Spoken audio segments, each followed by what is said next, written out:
자, 반갑습니다. 지난 시간에 이제 전국연합 학력평가 모의고사 풀이를 했었는데, 한 곰곰이 보고 앞으로 공부할 때, 혹은 문제집을 풀 때, 그렇게 풀면 도움이 되지 않을까 싶습니다. 자, 오늘은 교과서 94쪽 사회 정의와 윤리로 넘어가도록 하겠습니다. 자, 이 단어는 한 개의 중단원인데 되게 많은 문제가 나오는 단원이에요. 한 문제, 두 문제, 세 문제, 어, 최소 세 문제, 수능에서 세 문제가 나오는 단원. 많이 나올 땐 네 문제가 나오기도 합니다. 20문제 중에서 세네 문제면 되게 크죠. 중요한 단원이니까 또 우리 실생활과 관련이 있는 단원이기 때문에 또 한번 열심히 배워봅시다. 자, 우선 사회 정의와 윤리인데 정의란 무엇인가에 대해서부터 우리가 생각을 해봐야 돼요. 한때 뭐 되게 유행을 했던 책 중에서 마이클 샌델 교수의 정의란 무엇인가 라는 책이 있었는데 과거에 비해서 오늘날 우리 사회에서 정의에 대한 관심이 되게 많아졌습니다. 정의란 무엇인가 고민을 해야 될 때가 온 거예요. 왜냐하면은 우리가 가지고 있는 이 정의라고 하는 개념이 대단히 추상적이고 모호해요. 특히나 이 동양의 유교적인 측면에서 정의라고 하는 것은 바를 정자에 뜻 의자를 쓰고 있습니다. 즉 바른 뜻, 올바른 이런 뜻이죠. 이 올바름만 가지고서 정의를 설명하기에는 오늘날 사회는 너무 복잡해요. 그래서 이 정의라는 개념이 점점 구체적이고 세분화되기 시작합니다. 그 과정을 잠깐 살펴보면은 우리가 앞서 배웠던 플라톤은 이 정의라고 하는 것을 총체적인 덕목이라고 보았어요. 그래서 어떤 인간이 정의롭기 위해서는 인간의 고유한 부위, 머리, 가슴, 배 기능을 탁월하게 발휘하여 지혜, 용기, 절제가 조화를 이룰 때 정의로워질 수 있다라고 보았죠. 총체적 덕목으로 보았습니다. 그리고 이와 유사한 맥락에서 어떤 국가, 사회가 정의롭게 되기 위한 방법도 똑같았는데 지혜가 탁월한 통치자 계층과 용기가 탁월한 수호자 계층과 절제의 덕목이 필요한 생산자 계층이 각자의 계층에서 역할에 충실히 하면서 조화를 이룰 때 그 국가, 사회는 정의로워질 수 있다라고 보았어요. 그래서 이 플라톤의 정의나 이 유학의 정의나 대단히 추상적이에요. 각자 그냥 자기 일 열심히 하면 돼요. 그게 정의로운 거예요. 이렇게 조금 추상적인 개념이었는데 이 정의라고 하는 것을 세분화시킨 학자가 등장하게 됩니다. 그게 누구냐? 바로 아리스토텔레스예요.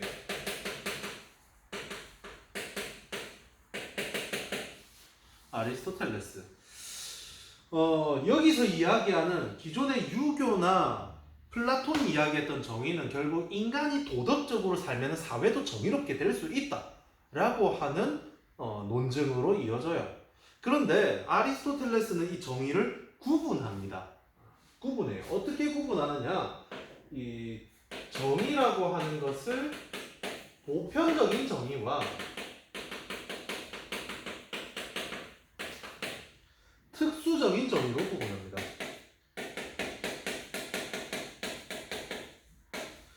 즉 기존의 유학자들이 이야기했던 정의라든지 플라톤이 이야기하고 있는 정의들은 보편적인 정의들이에요. 일반적으로 우리가 옳다라고 생각하는 것, 그게 보편적 정의예요. 이 보편적 정의의 가장 대표적인 내용이 뭐냐면은 총체적 덕목, 플라톤이 이야기했던 것, 혹은 법을 지키는 것, 이런 것들이 그냥 일반적인 보편적인 정의예요. 그런데 오늘날 우리 사회에서 문제가 되는 것은 뭐 법을 지키는 것이 옳냐 그르냐 이런 거 고민 잘 안 하죠. 법이 정당하게 만들어졌다면 우리 그냥 그거 지켜야 된다고 생각하니까요. 부정의한 법은 고치면 되는 거고 그거 부정의하지 않다면 지키면 되잖아요. 그럼 정의롭게 살아야 된다. 도덕적으로 살아야 된다. 이런 말들은 우리가 그냥 뭐 크게 깊게 생각하지 않아요. 그런데 이 정의라고 하는 것이 문제가 될 때는 일반적으로 특수한 상황이다라는 거예요. 그래서 아리스토텔레스는 이 특수한 상황을 다시 두 개로 나누게 되는데 분배와 관련되어 있을 때 그것을 분배적 정의라고 이름했고 그 다음에 무엇인가 잘못된 것을 바로잡을 때 그것을 시정적 정의라고 합니다. 여기까지 설명을 하면은 똑똑한 놈들은 작년에 배웠다는 사실을 기억을 할 거예요. 하지만 여러분은 다 까먹었을 것 같아요. 자, 이 분배적 정의란 무엇이냐? 무엇인가를 나눌 때 결국 각자의 가치에 따라 나누는 것이 분배적 정의예요. 그래서 아리스토텔레스의 분배적 정의는 결국 이 각자에게 각자의 몫을 주는 것이 분배적 정의고 시정적 정의도 마찬가지예요. 각자에게 응당한 몫이 돌아갈 수 있도록 하는 거. 그런데 이 분배적 정의는 생각보다 복잡해요. 왜냐하면은 전시 상황이라고 해봅시다. 전쟁 중이에요. 자, A 병사와 B 병사가 있습니다. 열심히 전쟁터에 나가서 싸웠어요. 그 과정에서 A는 적군 한 명을 죽였고 B도 역시 적군 한 명을 포로로 잡았습니다. 둘 다 포로로 잡았어요. 근데 A가 잡아온 포로 한 명은 이등병이에요. 짝배기 하나입니다. 그런데 B가 잡아온 포로는 알고 보니까 별이에요. 둘, 셋, 넷. 포스타를 잡아왔어요. 자, 그렇다면은 과연 누구에게 더 큰 명예, 훈장을 주어야 될까요? B한테 줘야겠죠.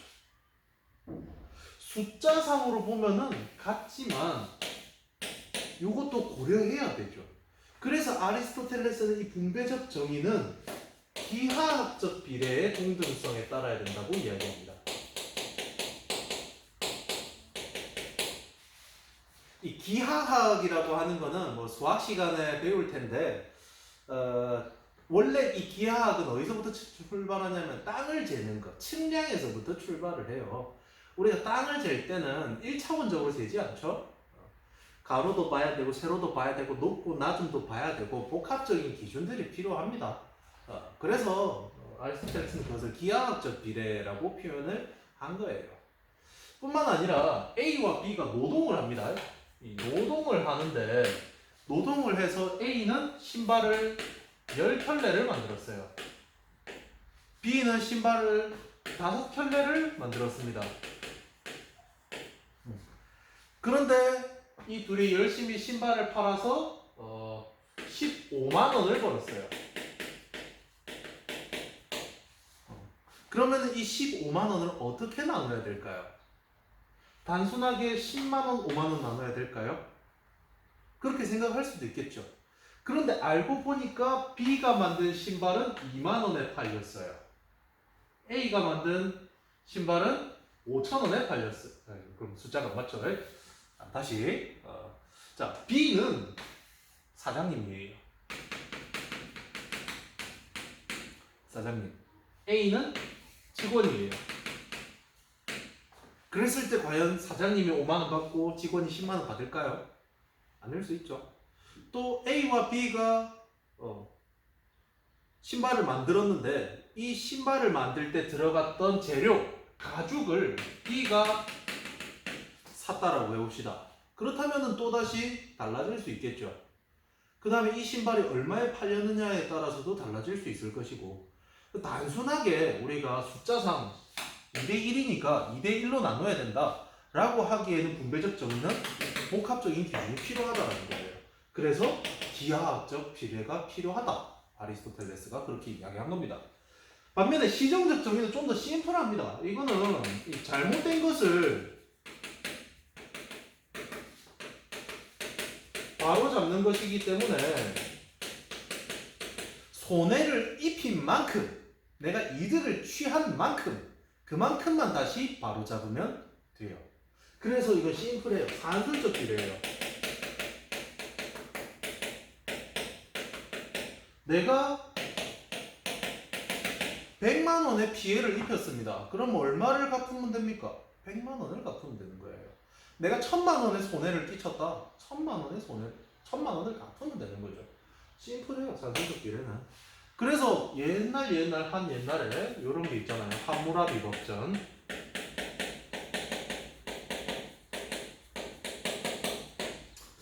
법에 대해서 관심이 있다면 요거 조금 공부해보는 것도 좋지 않을까 싶어요. 함무라비 법전의 가장 유명한 표현이 눈에는 눈, 이에는 이라는 말을 쓰고 있는데 결국 한쪽 눈을 멀게 했다면 한쪽 눈을 다시 멀게 하고 내 이빨이 한 개 나갔으면 상대방 이빨도 한 개 나가게 한다라는 게 눈에는 눈, 이에는 이죠. 동등한 피해에 대해서 동등한 보복을 하는 것. 어떻게 보면 되게 야만적이고 옳지 않다라고 생각할 수도 있겠지만 되게 합리적인 거예요. 우리가 내 눈 하나가 실명이 됐다. 그렇다면 과연 내가 상대방의 눈 하나만 실명시키고서 분노를 삭힐 수 있을까요? 내 이빨 한 개가 볼라졌다고 해서 상대방 이빨 한 개만 볼라뜨렸을까요? 절대로 안 그랬을 겁니다. 이 당시에는. 내 눈 한 개가 멀었다. 그럼 상대방 눈 양쪽을 멀게 하든지 상대방 목을 쳐야 분노가 풀렸을 거예요. 그런 과잉 보복을 막기 위해서 이런 법이 나온 겁니다. 그런데 또 이것도 파고 들어가면은 귀족 계층이 평민한테, 노예 계층한테 피해를 입혔을 때랑 귀족끼리 또 피해가 발생했을 때랑 또 법이 좀 달라요. 그런 부분들 까지도 한번 공부해보면 재밌지 않을까 싶습니다. 법의 역사니까요. 관심 있는 학생들 한번 공부해보세요. 자, 그래서 시정적 정의는 산술적 비례를 따라야 된다라고 주장을 했습니다. 그래서 정의라고 하는 것을 좀 더 세분화시키기 시작한 게 아리스토텔레스예요. 그래서 우리 교과서를 보면은 뒷바닥으로 넘어가면은 분배 정의에 대해서 이야기하고 있고 그 뒤로 넘어가게 되면 100쪽에는 시정적 정의에 대해서 또 나눠서 수업을 하고 있습니다. 그래서 이런 부분들을 한 개씩 한 개씩 이제 살펴볼 거예요. 자, 그런데 오늘은 무엇을 배울 거냐? 좀 지울게요.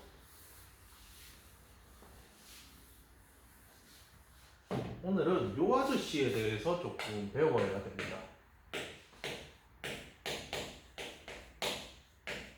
어제 모의고사 풀이하면서 어제가 아니죠? 어제일 수도 있고 지난주일 수도 있는데 이 풀이를 하면서 라인홀트 니부어라고 하는 것에 대해서 쌤이 잠깐 언급을 했어요. 요 아저씨 같은 경우에는 우려먹을 대로 우려먹어가지고 지금 사골이 됐는데 그럼에도 불구하고 계속 나와요. 생윤이 등장한 이후로 한 번인가 두 번인가 빠지고 항상 나오고 있어요. 마치 모의고사 수능을 쳤을 때 1번이 윤리학의 분류인 것처럼 안 나오면 섭섭한 아저씨가 이 아저씨입니다. 그리고 재미난 건 거의 항상 단독으로 출제가 돼요. 롤스랑 묶여서 한번 나온 적도 있긴 한데 어지간해서는 항상 단독으로 출제됩니다. 기본적으로 잘 알고 있어야 되는 아저씨라는 거죠. 이 현대 철학자인데 라인홀트 니부어의 대표적 책이 뭐냐면 도덕적 인간과 비도덕적 사회라는 책을 썼습니다. 이 책 제목만 알아도 거의 80%는 끝난 거예요. 즉 개인의 도덕성이, 즉 도덕적인 인간들이 모여도 사회의 도덕성을 보장하지 못한다라는 거예요. 되게 착하고 선한 사람들이 모였지만 그 사회는 비도덕적일 수 있다라는 거. 거기에서부터 출발합니다. 플라톤은 정의로운 사람들이 모이면은 그 사회는 정의로워진다고 했는데 우리 사회, 오늘날 우리가 보는 이 사회는 그렇지 않습니다. 되게 착한 사람들이 모여 있지만 되게 많은 지역 이기주의, 집단 이기주의, 국가 이기주의들이 생기고 있죠. 즉 인간의 도덕성은 집단 속에서 훨씬 떨어집니다. 개인의 통제력, 자제력이 떨어진다라는 통찰에서부터 니부어는 출발해요. 보장하지 못해요. 개인의 도덕성을. 심지어 하지만 요 역은 또 성립이 돼요. 사회의 도덕성은 개인의 도덕성에 굉장히 큰 영향을 줍니다. 참 아이러니하죠. 도덕적인 사람들이 모였지만 그 사회는 비도덕적일 수 있어요. 그런데 비도덕적인 사회에 산다면은 거기에 속해 있는 사람들은 비도덕적으로 되기 쉽습니다. 무법 국가에 태어난 사람이 도덕적으로 살아가기란 너무나도 힘든 일이잖아요. 그래서 결국 니부어가 하고자 하는 결론은 뭐냐? 도덕적 인간이 되고 비도덕적 사회가 아니라 도덕적 사회가 됩시다 라는 이야기를 하고 싶은 거예요. 개인의 도덕성이 사회의 도덕성을 보장하지 못하니까 그럼 우리는 사회의 도덕성을 실현시키기 위한 새로운 방법이 필요하다. 니부어의 책의 내용이에요. 결국 자 결국 뭐냐? 우리는 이 집단 이기주의 요거를 경계해야 돼요. 집단이 커질수록 이 이기심이라고 하는 것은 더욱더 강화됩니다. 그래서 통제는 점점 더 안 돼요. 심지어 우리가 믿어 좋은 덕목이라고 생각하는 이 애국심조차도 심각한 도덕적인 일탈을 가져올 수 있어요. 예컨대 일본 제국주의라든지 나치와 같은 그런 극악무도한 일을 저지를 때도 그 속에 있었던 대다수의 국민들은 선량했고 국가를 위한다는 애국심을 바탕으로 하고 있었어요. 그런데 우리나라를 위해서라는 그 마음으로 인해서 크나큰 집단 이기주의가 발생하게 됐습니다. 그래서 여러분이 어릴 때부터 되게 많이 봤을 거예요. 뭐 님비라든지 Not in my 땡야드 내 뒷마당에 갖고 오지 마라. 핀핀 Please in my front yard 내 앞마당에 갖다 달라. 좋은 거 갖고 오지 말고 나쁜 거 좋은 거 갖고 오고 나쁜 거 갖고 오지 마라 라고 하는 지역 이기주의들 많이 있잖아요. 그게 국가적 형태로서 나타날 때는 심지어 이 애국심이 그런 문제를 가져오기도 한다는 거예요. 무서운 일이에요.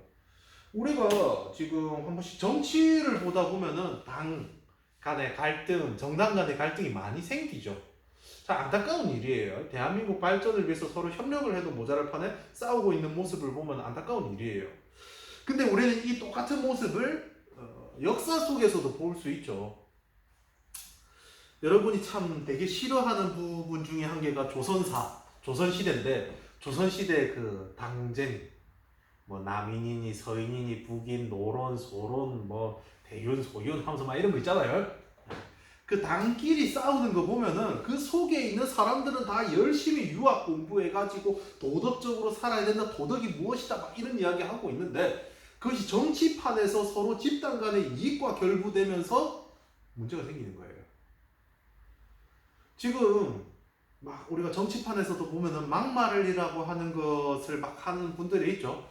그런 분들이 이번 대선에서 많이 떨어졌는데 유튜브의 발전도 큰 것 같아요. 그런 막말 같은 것들이 우리가 유튜브라든지 여러 곳에서 쉽게 접할 수 있게 됐고 그로 인해서 그 정치인들에 대한 반감이 커지게 돼서 아마 낙선을 하게 됐지 않나 싶습니다. 근데 그 사람들이 과연 개인의 인성적으로 문제가 있었기 때문에 그렇게 막말을 했을까? 뭐 개인의 인성적 문제다라고 할 수도 있겠지만 또 아닐 수도 있어요. 당의 이익을 위해서 국민의 관심을 가져오기 위해서 자극적인 말들을 하려고 하다 보면은 막말이 생길 수밖에 없어요. 유튜브 영상도 마찬가지잖아요. 내가 좋아요와 구독 수를 늘리기 위해서는 자극적인 컨텐츠를 갖고 와야 되고 그러다 보면은 결국 심의에 걸리고 문제가 생길 수밖에 없어요. 하지만 박선생 도덕교실은 유튜브 심의 규정을 준수하고 막말을 하면 안 돼요. 또 내가 가지고 있는 사회적 지위가 있기 때문에 함부로 이야기하면 안 되겠죠. 또 정치적 중립의 의무가 있어요. 내가 어쨌든 중요한 거는 우리가 집단 속에 있으면은 갈등이 커져요. 예컨대 1반과 2반, 우리가 뭐 2학년 1반과 2학년 2반이 있는데 개인과 개인으로서는 뭐 친구도 될 수 있고 뭐 이웃이기도 하고 그럴 수 있죠. 그런데 문제는 우리가 동명컵이라는 상황에서 만나게 된다면, 체육대회라는 상황에서 만나게 된다면은 집단 대 집단이 되게 되고, 이 개인 간에 친했던 관계는 모조리 사라지고 집단의 의미만 남게 되죠. 집단 간의 갈등이 커지는 거예요. 도덕적 인간들이 모여있지만 비도덕적인 사회가 될 수 있다 라고 경고하고 있고 현실을 분석하고 있는 거예요. 그래서 이거는 이 집단 간의 관계는 윤리적이라기보다는 지극히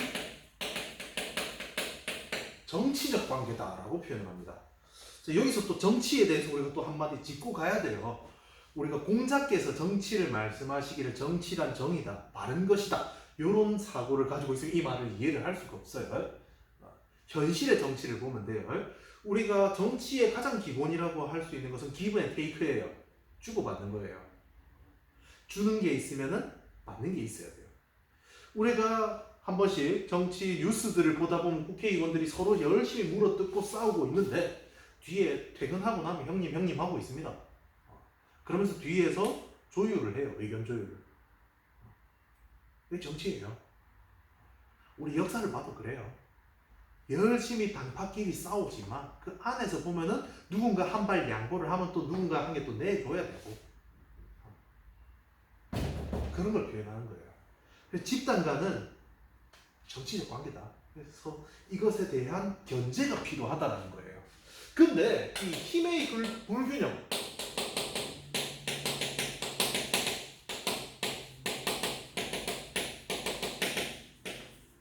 집단 간의 힘의 차이가 크면 클수록 갈등이라고 하는 건 커질 수밖에 없어요. 왜냐하면은 겁나는 게 없어지니까. 내가 이 사람을 함부로 대해도 내한테 문제될 게 없으니까. 그래서 큰 나라들, 대국이라고, 강대국이라고 일컫는 국가들은 쉽게 약소국에 대해서 함부로 행동을 하는 거예요. 그냥 거리낄 게 없거든. 문제될 게 없으니까. 그런 거예요. 알겠죠? 국제 정치를 놓고 보면은 이래요. 그래서 홉스는 이야기한 거예요. 만인에 의한 만인의 투쟁 상태라고. 국제관계는 힘의 논리에 의해서 돌아가요. 우리가 뭐 이러니 저러니 해도 우리가 막 불매운동을 하고 또 뭐 중국에 대해서 또 문제를 제기하고 미국에 대해서도 또 문제를 제기해도 결국에는 그들의 영향에서 벗어날 수가 없거든요. 힘의 차이가 있기 때문에 어쩔 수 없는 거예요. 이 힘의 불균형이 크면 클수록 갈등도 커질 수밖에 없다. 그럼 우리는 이런 부정의한 상황 속에서 살아가야 되느냐? 그건 아니다라는 거예요. 이거는 결국 인간도 도덕적이어야 되고 사회도 도덕적이어야 된다라고 이야기를 합니다. 그래서 이 개인이 추구해야 되는 도덕적 이상, 인간이 추구해야 되는 가장 궁극적이고 근본적인 도덕적 이상은 무엇이냐? 남을 위하는 거예요. 동물과 다르게 남을 배려할 수 있는 이 이타심을 추구해야 되고, 사회가 추구해야 되는 도덕적 이상 무엇이냐? 바로 정의로워지는 것이다 라고 이야기합니다. 근데 이 개인의 이타심, 개인의 도덕적 이상을 위해서는 어떻게 할 수 있느냐? 합리적 수단을 통해서 달성할 수 있어요. 개인 간의 갈등은 합리적 해결이 가능합니다. 합리적으로 예컨대 대화, 설득과 같은 것으로서 충분히 해결될 수 있어요. 개인 간의 갈등은. 여러분이 막 친구들끼리 논쟁이 생기고 뭐 말싸움이 생기고 하더라도 결국 앉아서 대화를 하다 보면은 풀릴 수 있어요. 그런데 집단 간의 갈등은, 사회 안에서의 갈등은 그렇게 쉽게 해결이 되지 않는다. 합리적 대화만 가지고서 해결될 수 없다라고 니본은 봅니다. 없어요. 합리적으로. 그래서 우리는 무엇을 써야 되느냐? 비합리적. 즉 강제력이라고 하는 것을 사용해야 돼요. 강제력. 거창하게 보일 수 있지만 쉽게 생각하면 처벌이에요. 어떤 사람이 잘못을 했다. 처벌하면 돼요. 집단 간에 갈등이 생겼다. 너 법 어겼다. 너 처벌, 형벌 하면은 해결될 수 있다라는 거예요. 우리가 도덕적으로 우리가 유학의 관점에서 보자면은 사람을 덕으로서 다스리고 국가를 덕으로서 다스려야 돼요. 공자께서 말씀하십니다. 법으로서 다스리려고 하면은 백성들은 그 법을 피하려고만 하고 부끄러움이 없어진다. 그런데 덕으로서 사람을 다스리게 되면은 사람들이 법을 어기는 것을 부끄러워하고 그러면서 바르게 될 수 있다라고 이야기를 해요. 그런데 이건 아니에요. 사회는 덕으로서는 안 돼요. 이 이기적인 극단적인 갈등 상황 속에서 도덕으로서 해결한다? 어림없어요. 물론 공자와 같은 심각한 도덕주의자들은 반대를 할 거예요. 하지만 니보는 그 도덕주의자들이 인정하지 않는다 하더라도 우리는 정치적인 수단을 사용해야 된다. 집단 간의 관계는 지극히 정치적이기 때문에 정치적으로 기브 앤 테이크 하면서 강제적으로 해야 된다 라는 겁니다.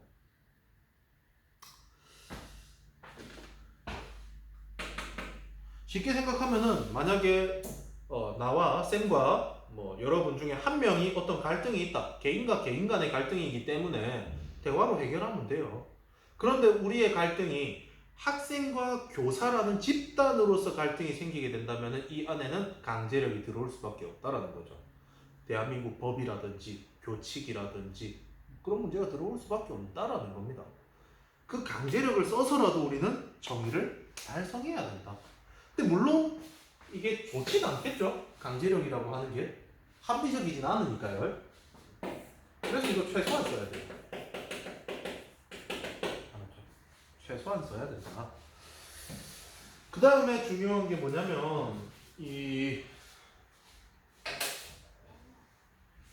개인의 이타심과 사회의 정의라고 하는 것이 말은 다르고 또 개인의 도덕성이 사회의 정의를 보장하는 것도 아니지만 이 둘의 갈등은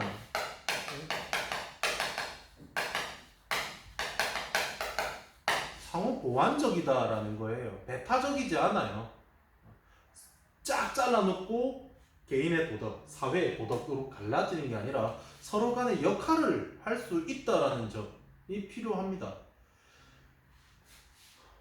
자, 개인의 도덕성은 합리적으로 필요하죠. 그리고 개인의 도덕성은 사회에 있어서 큰 영향을 받는다고 했습니다.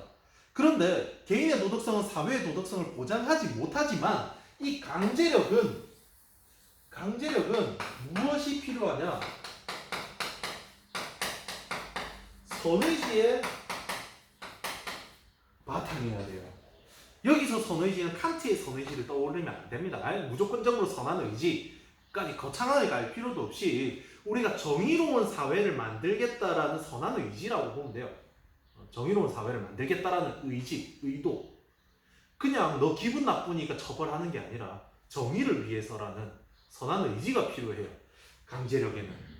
그런데 이 선의지라고 하는 건 결국 무엇이냐? 개인의 도덕이에요. 개인의 도덕성이 사회의 도덕성을 보장하지 못하지만 사회의 도덕성을 실현하기 위해서는 개인의 도덕이 필요하다는 거.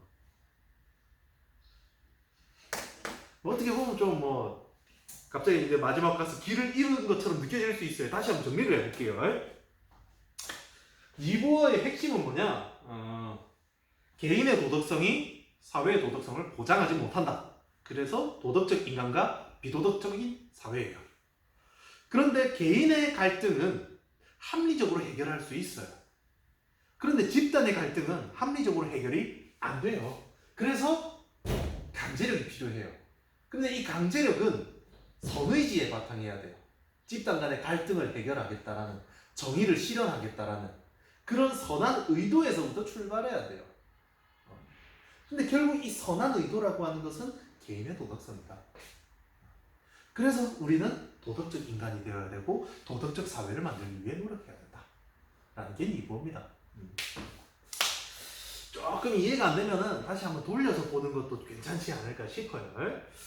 자, 여기까지 해가지고 이부어의 도덕적 인간과 비도덕적 사회를 살펴봤는데 뭔가 마지막에 길을 잃은 듯한 느낌이 들어서 조금 불안하긴 해요.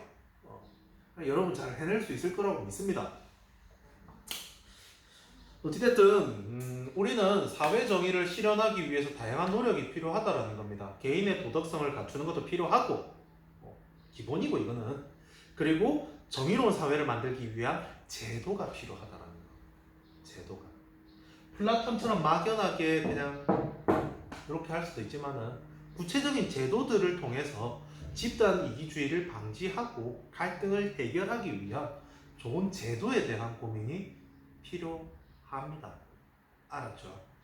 그래서 그런 문제들을 이번 단원에서 쭉 다뤄볼 거예요. 그게 이제 그러니까 어제가 아니라 6월 전국연합에서 나왔던 뭐 소수자 우대 정책과 같은 것들일 수도 있고 또 우리 책에서 다루고 있는 문제 뭐 준법, 인권, 뭐 시민의 권리, 시민 불복종 이런 것들도 다 결국 사회 정의를 실현하기 위한 여러 고민 중에 하나라는 거죠. 자, 어쨌든 오늘 수업은 여기까지인데 되게 중요한 내용이에요. 아리스토텔레스도 한 번씩 시험에 출제되고 있고 이부어 같은 경우에는 항상 출제가 되는 인물입니다. 그러니까 이해하기 위해서 노력을 하고 혹시나 이해가 안 되면은 오프라인 수업하면서 다시 한 번 더 언급을 할게요. 여러분이 앞에 없으니까 이해를 했는지 안 했는지 모르겠어요. 자, 여기까지 하고 다음 시간에는 분배 정의에 대해서 다시 배워보도록 하겠습니다. 작년에 배웠던 내용이에요. 통사할 때 왈저, 롤스, 노지, 마르크스 이 4명의 분배 정의에 대해서 배워보도록 하겠습니다. 수고했습니다.